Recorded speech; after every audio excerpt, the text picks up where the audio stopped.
Disruptive Dialogue with Thomas Cotton fosters conversations from incredible people and organizations where we hope to bring different perspectives that will help innovate change in our communities, cities, and nation.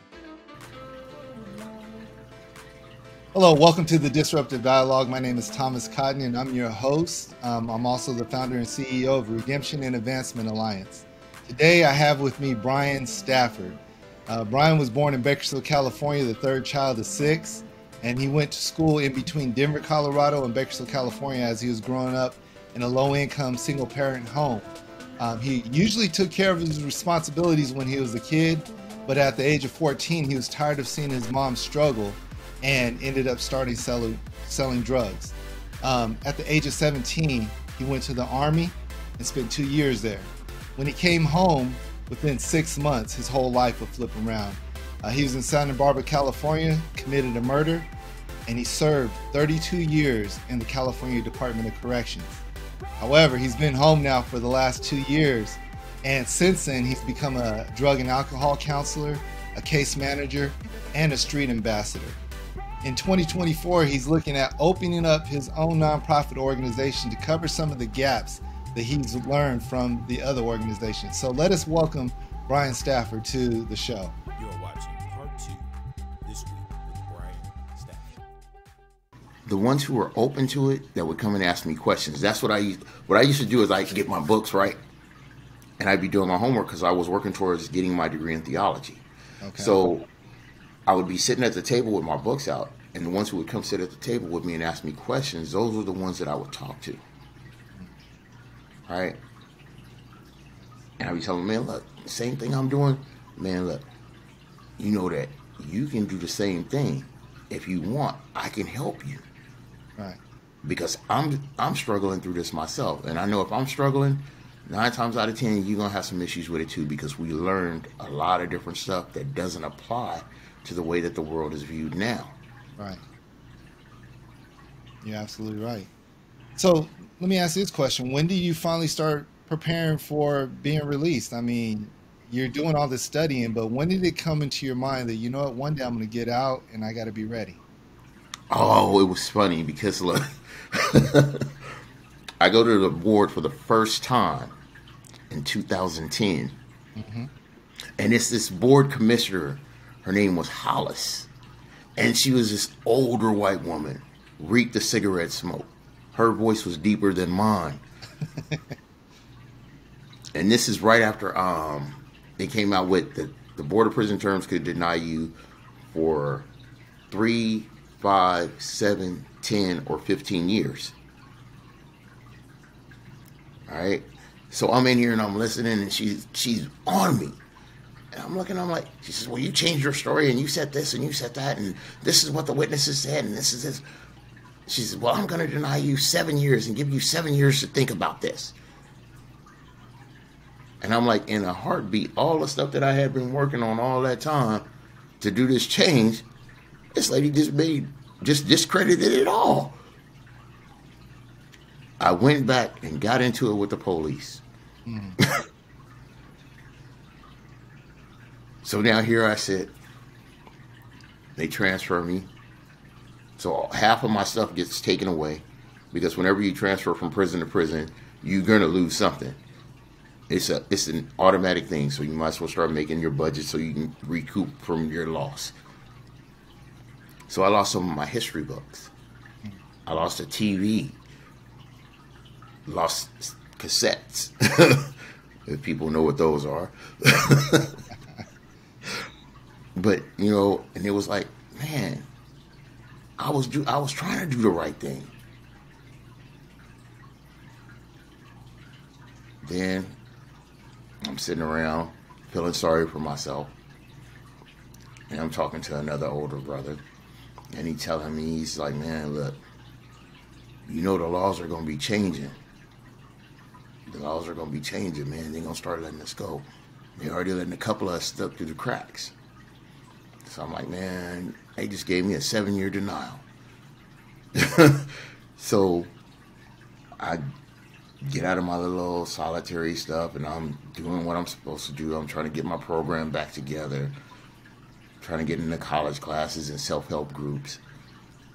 And I had this officer, he come to me, he says, look, he says, you were young when you came in. He says, you know the laws are changing and you fit the criteria to meet the standards of those laws.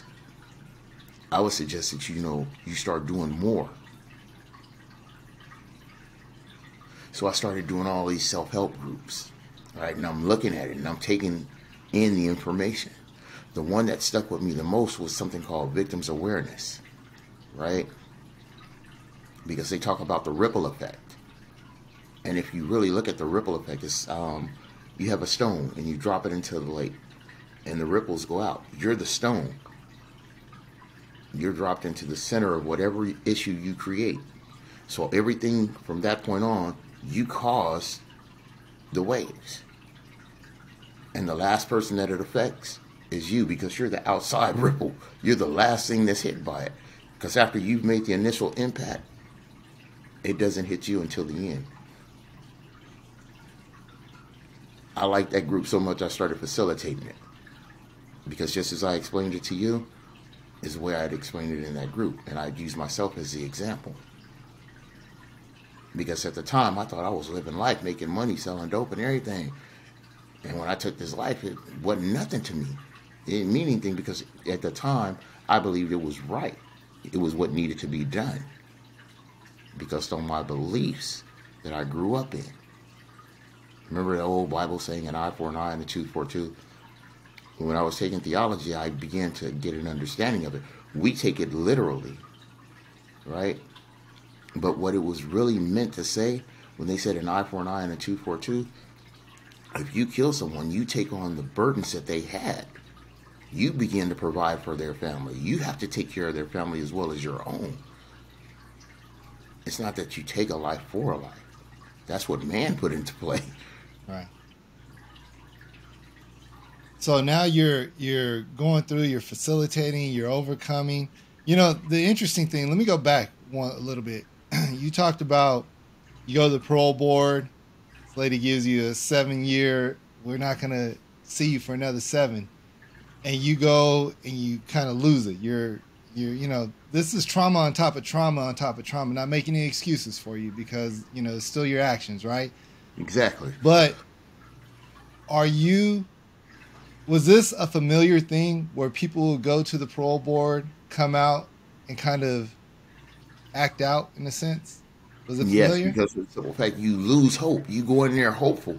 I might get a chance. I might get a chance. And you come out there because you got your whole family and everybody hoping this might be the day that he gets his freedom back. And you go in here and you don't see anybody on the board that look like you. And those who do look like you aren't you. Right. Because they're harder on you because of the position that they're in. And what a lot of people in California don't understand is that the board itself, the Board of Prison Terms itself, is supposed to be people from the community. But most of the people that are commissioners are former law enforcement or they're government employees.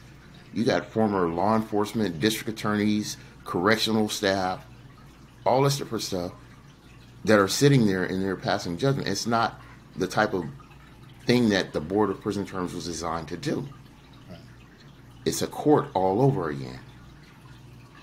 So you obviously, you went in 2010 for your parole, got the 7. You obviously had to do the 7 before you went back to the parole board again. Tell us about that next experience. The next experience, that one was even crazier because I went in and I'm like, I got a few things under my belt now, right? Mm-hmm. I met some of the standards that they want me to do. And I go in there and I have this commissioner and he's an African American. And the dude tells me, he goes through this sequence of questions that they have, right? And then he's trying to pick to see if he can trigger me. So what he tells me, he says, here it says, you wear partials. I say, yes. He says, well, smile so we can see your teeth. And I look at my lawyer and I'm like, huh? So I smile, right? He says, well, damn, you hold your mouth like you got a whole set of teeth. You don't even have none in. So this is the type of stuff that, so I'm like, and you can't hold in anger. So my face just shows everything. So I got a 3-year denial. Yeah. And, you go in and, I didn't have parole board, but I had people, there's this program I took, and in order to graduate the program, you had to do a exit interview. And in this exit interview, the woman asked me, what do you plan on doing with your life? So, well, I'm gonna find me a job making about $10 an hour, and I'm gonna work with people's kids. She slams her pen down on the table, and she's like, "Man, you're a two-time loser. What makes you think people are gonna let you work with their kids?" And she just goes on this rant. And the difference then versus at that point versus when I came in was, I knew who I was, and it was just kind of like this identity I had. And she went on and on and on, and when she finished, she's like, I don't even have the confidence you have. You need to tone that down. I said, thank you for your feedback. Thank you for your feedback. And just kept going, kept it pushing. You know, it's one of those things. But so now you got a 3-year denial. What did you do during those 3 years to say, I know I'm gonna probably make it on this next one? Well, what I did was I continued doing the self-help programs. I did Toastmasters International. And then I went and got into a program called OMCP, which is Offender Mentor Certification Program, which helps you get your drug and alcohol counseling certification. Yeah. I was still attending college through correspondence courses. So I'm doing all this stuff. But I'm not doing it now for the board. I'm doing it because it's something I want to do. So now you do it, you get to the next board. Obviously, they say you're going to get parole. How long do they give you at that point? See, it's funny because they postponed it for a while because of COVID. Oh, got you. Got you. So I'm like, man, okay, well, I'm going to keep doing my stuff. I'm doing my homework and everything, sending my homework in. But it's like I was confident. I knew I was going to go home. I knew it. So when I went to the board, they got us on a screen, just like we're doing now. And there we don't have that type of access to technology. So they're having to tell me what I'm supposed to do to get the screen up and everything, right? And I'm looking lost, and the CEO is sitting over here laughing, but he knows that we don't know about this. So I'm trying to make it into a joke to ease the room myself because I'm nervous because she done took my life 2 times before. So once they start asking me, and then they tell me, well, you qualify for what's called the Youth Offender Laws, AB 261, because of my age when I came in. So they're explaining that to me and the guidelines for the parole board and everything. And then they start asking me the questions. And believe it or not, I had a district attorney who wasn't even, I think she might have been in high school or junior high when my life crime was committed.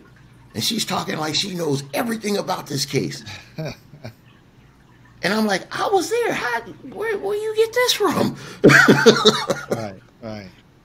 And this is why I don't think he should be paroled. And he's still a threat to society. And whoa. And I'm looking and basically I'm like, okay, that's your opinion. Mm-hmm. That's your opinion. Because I had to tell myself that to where I could ease my own anxiety. That's what they call that self-talk, that positive self-talk.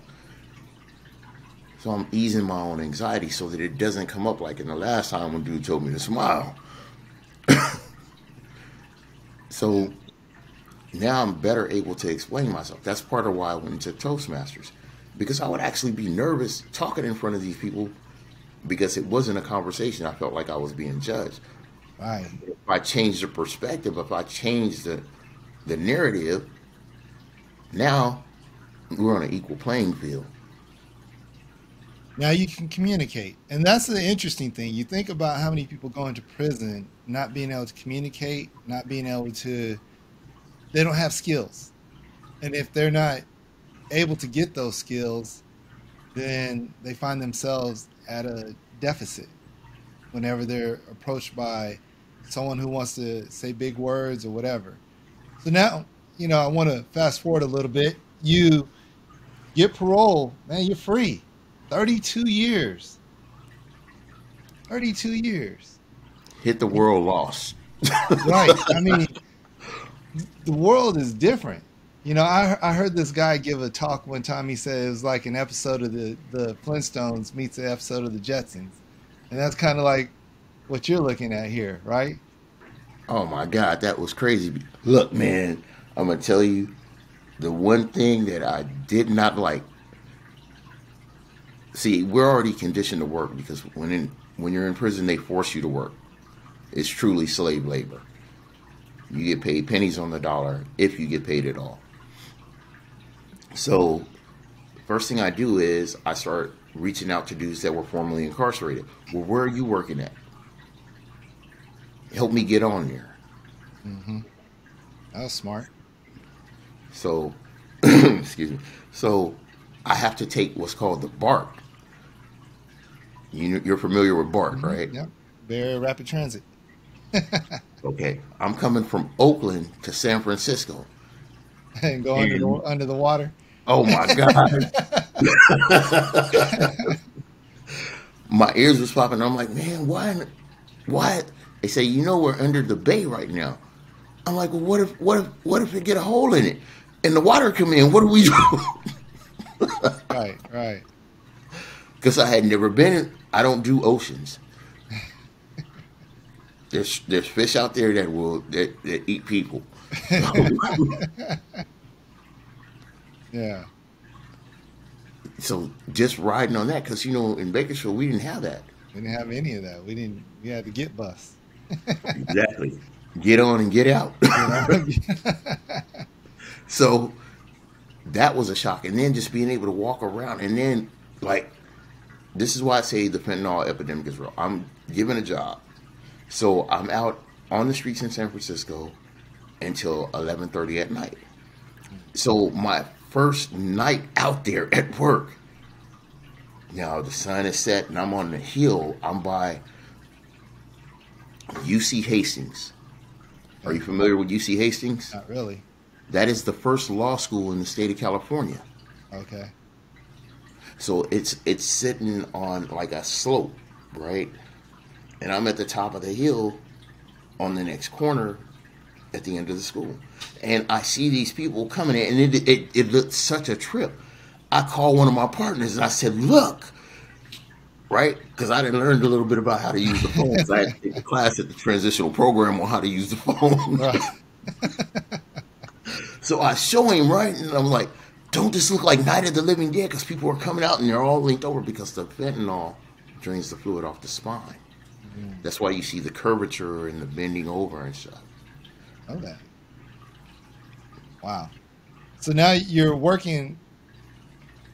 The job that you first have is not, you probably went through a few jobs. It's COVID time, so you're getting jobs. And tell me how your whole transition looks, and then I'm going to ask you, to close out with another question. But I want to hear how that transition and work and everything went for you. Well, see, I was actually kind of blessed because the company that I worked for, I can say their name, right? If you like, if they don't mind. Okay. Yeah, I know one of the dudes who founded the company. But the company that I started working for is called Urban Alchemy. It's a nonprofit in San Francisco. And most of the people that they hire are formerly incarcerated. So they're Dr. Elena Miller, she has her degree in psychology. She's one of the co-founders of the company itself. So she was like, well, these people need a chance, so we're going to create this program and we're going to give them the opportunity. So I worked for that company for 18 months. Okay. Right. I looked them up, though, and they have this saying, transforming the energy in traumatized urban spaces. Yes. I like that. Yeah, That's we'll one of talk the about. energy. Yeah. So go I'll, ahead. I'll introduce you to the top people of that. I Okay. got them all in my phone. Got But him in the phone. Hey. so being in that company, but the only thing that I saw that I disagreed with was because there was so many of us that were formerly incarcerated, and just like with any job, you have cliques. Because of that, it was impeding on a lot of the progress that could be made. But I Yeah. stayed with the company because of the simple fact I believed in the principles that it set out. Yeah. And I figured that if I brought positive to it, I could help those who are really trying to get to where they want to be. Yeah. Well, interesting thing. Whenever something started, it takes a while for it to get to the place where it should be. There's all these roadblocks, and in the beginning, you have this great big vision. You're excited, and sometimes somewhere you got to either sacrifice the vision, or you got to compromise a little bit. So as you start out for your nonprofit, just remember, like, there's going to be, keep that vision, keep everything strong, keep it going the right way.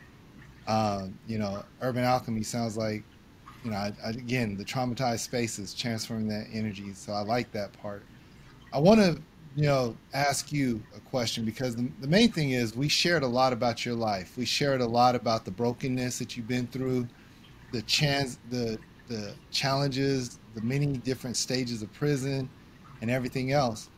Now that you're free and you're an influencer now, you're making these big influences as a drug and alcohol counselor, a case manager, and then being a street ambassador, being right there where the people are, that have the addictions and the problems. What are some of the things, or what's one thing that you see that can help the brokenness in our communities? That you feel like if this were in place, it would help with the brokenness that we see in our communities? Well, one it's a lot of things, right? But I think that the one thing we really need to focus on as a community is the cost of living, because a lot of people, man, do you know I've met people who were like doctors and stuff like that that are out there homeless now because they made a mistake or they got addicted to some type of substance. And then what a lot of people don't realize too is housing is so important, but those people who are homeless, when they get a trespassing on their record, people don't want to rent to them. People Yeah. are priced out of housing. And then you have these little niches that come into play once they're out there on the streets that keep them from getting permanent housing. Housing is a big issue, and that's one of the things that my organization's researching this year. That we have, this 1 year research grant on housing, and so it's going to be pretty interesting to find out some of the outcomes of that. Last thing I want to ask you: you're a young black male raised by a single mom in a low income neighborhood. The odds were stacked against you. How do we get those odds back in the favor of the young people and the mothers that are out there doing their very best with their kids, but the same influence is out there? How do we get back our kids? What do you think? What I think is that when you look at it, because the family structure has been broken for in the African American community for generations. A generation is 10 years. Hmm. So you got to go back to like the 50s to really find when black families were black families. So we need to repair the idea of what a family is, because we need men to step up, but most of the black men are incarcerated and they didn't know what it meant to be a man because of this fact they didn't have anybody to teach them.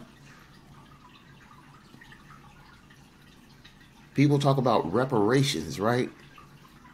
Reparations mean to restore or repair, right? Yep.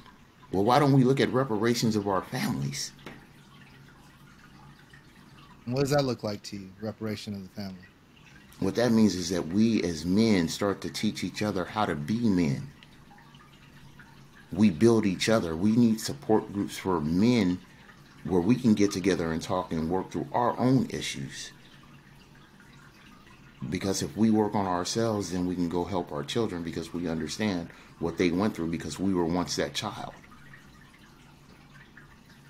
there's so many different ways we can go with this, but because we're at time, I just you know, want you to share a last thought that you have that you want the audience to hear.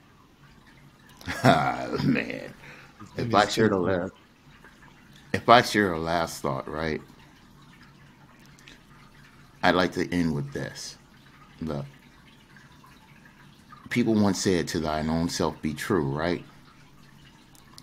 But before you can be true to yourself, you have to know who you are. Find out who you are, what you're capable of. Live up to your potential. Don't go by what someone told you. Find out who you are. Do your own research program on you. Write a Mm. thesis on that. Live it.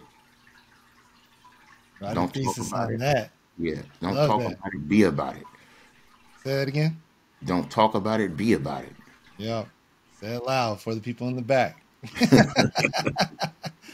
Yeah. Well, Brian, man, I thank you for coming up. And I know we share in the beginning that we have this connection. My first cousin, like my brother, is your brother. And so we have Exactly. that connection. And, we recently got connected, you and I. And man, I'm so grateful for the connection. So grateful for your insight to some things and just sharing your life with us. We're here to disrupt the dialogue of what is out there, and you're definitely a disruptor. You're showing that what people say and what we've learned from when we were kids. We got to challenge that. We got to be willing to challenge ourselves. We can't just challenge the system. We got to challenge ourselves first. We have to become whole. We got to understand our brokenness to be able to overcome it. So thank you for sharing your life with us during this time. No problem. This is Cedric, wherever you are, man. Remember, we got you down here. Exactly. Rest in peace to our cousin and your brother. And so we will be on again next week. Thank you, Brian, for showing up for the Disruptive Dialogue. We're here every single week. Look forward to the next story we get a chance to hear as we bring communities together with different perspectives. And we want to innovate changes for communities, cities, and nations. So thank you for joining the Disruptive Dialogue. We'll see you next week.